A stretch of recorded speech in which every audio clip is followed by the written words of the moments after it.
सुबह के 4 बजे थे। ठंडी हवा झोपड़ी के फटे पर्दे को हिला रही थी। अंदर मिट्टी के फर्श पर बैठा एक दुबला पतला बच्चा टिमटिमाते दिए की रोशनी में किताब पढ़ रहा था। उसका नाम था अर्जुन। तभी उसकी माँ उठी और बोली, बेटा सो जा, सुबह तुझे पापा के साथ काम पर भी जाना है। अर्जुन मुस्कुराया और बोला, माँ बस थोड़ी देर, मुझे बड़ा आदमी बनना है। उसके पिता रिक्शा चलाते थे। दिन भर मेहनत के बाद भी मुश्किल से 2 वक्त की रोटी जुटा पाते थे। कई बार ऐसा भी होता कि अर्जुन भूखा सो जाता, लेकिन उसने कभी शिकायत नहीं की।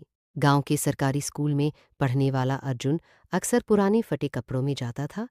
दूसरे बच्चे उसका मजाक उड़ाते, अरे ये भी कलेक्टर बनेगा, पहले चप्पल तो खरीद ले।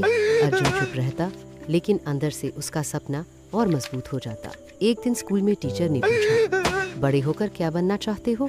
किसी ने कहा डॉक्टर, किसी ने इंजीनियर। अर्जुन खड़ा हुआ और बोला, सर मैं एएस बनना चाहता हूँ। पूरी क्लास हंस पड़ी, लेकिन टीचर ने मुस्कुराकर कहा, अगर मेहनत करेगा तो जरूर बनेगा।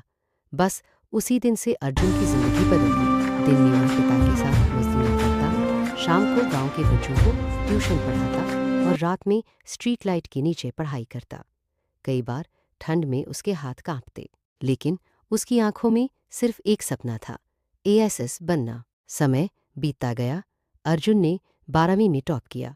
पूरे गांव में उसका नाम हुआ, लेकिन असली लड़ाई अभी बाकी थी। यूपीएससी की तैयारी। पैसे नहीं थे, कोचिंग का सपना भी दूर था। अर्जुन ने पुरानी किताबें जुटाईं, इंटरनेट कैफे में बैठकर नोट्स बनाए और हर दिन 14 to 15 घंटे पढ़ाई करने लगा। रिश्तेदार कहते, इतनी बड़ी परीक्षा तेरे बस की नहीं, लेकिन अर्जुन ने ठान लिया था, अब रुकाना नहीं। पहला प्रयास असफल, दूसरा प्रयास फिर असफल। उस रात अर्जुन बहुत रोया, लेकिन अगले दिन फिर किताब खोल दी। तीसरे प्रयास में रिजल्ट आया। उसके हाथ कांप रहे थे, दिल तेज धड़क रहा था। उसने रोल नंबर ढूंढा और अचानक उसकी आंखों से आंसू बहने लगे। उसका नाम ऑल इंडिया रैंक में था। अर्जुन एएसएस बन चुका था। पूरा गांव खुश था। माँ की आंखों में गर्व के आंसू थे।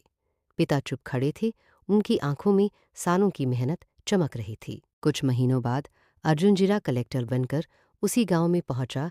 वही टूटी सड़क, वही झोपड़ी, लेकिन आज लोग उसे सलाम कर रहे थे।